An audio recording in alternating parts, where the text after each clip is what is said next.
Mr. President, I've come to the floor to talk again on the devastating so-called Ryan budget, which of course is now the Romney-Ryan budget. And I will speak about that very shortly. But before, I also want to focus some attention on how the Ryan budget is preventing us from getting a farm bill this year. We have a farm bill that we passed in the Senate, but the House can't get it done. Earlier this year, the Senate passed a bipartisan farm bill. It had broad support of Republicans and Democrats, all farm groups, consumer groups, environmental groups. So with all of that support, you would think it would be easy for the House. But the House has not followed suit. Unable or perhaps unwilling to bring the farm bill to the House floor, they similarly refused to take up the Senate bill.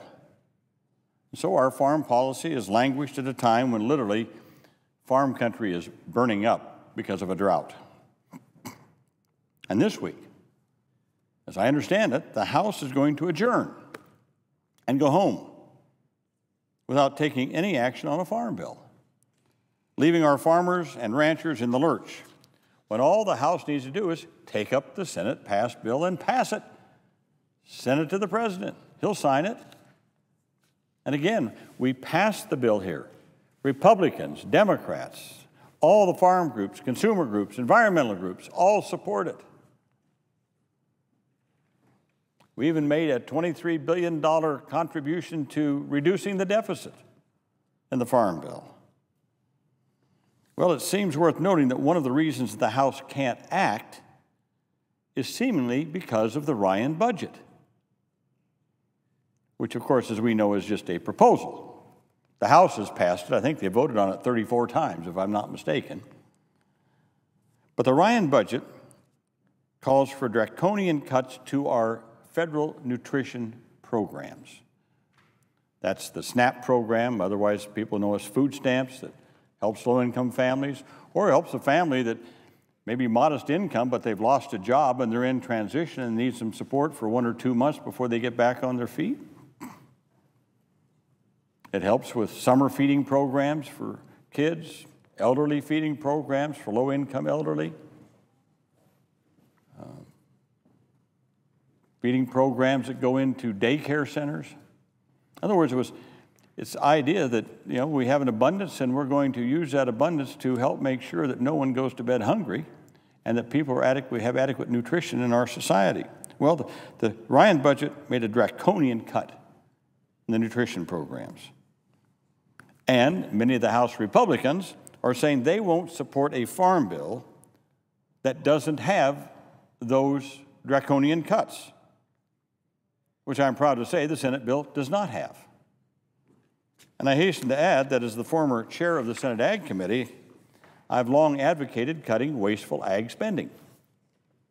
For years, I led the effort to get rid of direct payments, which the Senate bill does, finally, contributing to, I said, a $23 billion in deficit reduction.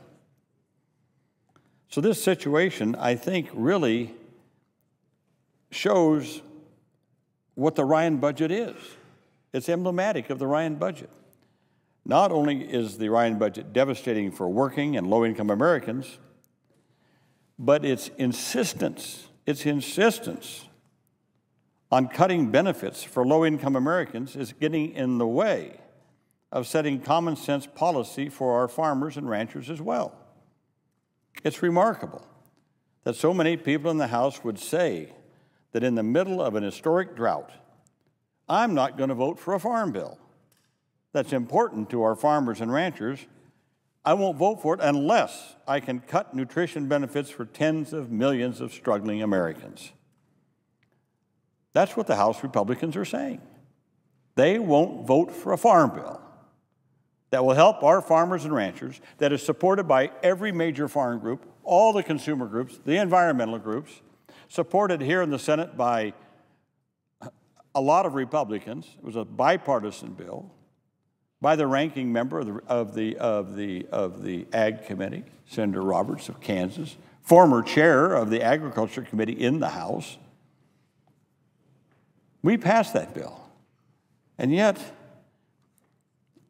the Republicans in the House are saying unless we have these draconian cuts to nutrition programs, we won't pass the Farm Bill. You know, that's the kind of my way or the highway attitude of the Tea Party Republicans in the House. If they can't have it their way, their very narrow way, they won't let the rest of the House act. They won't take up a bipartisan bill passed by the Senate. Well, Mr. President, it's stunning what the House is refusing to do in refusing to pass a Farm Bill.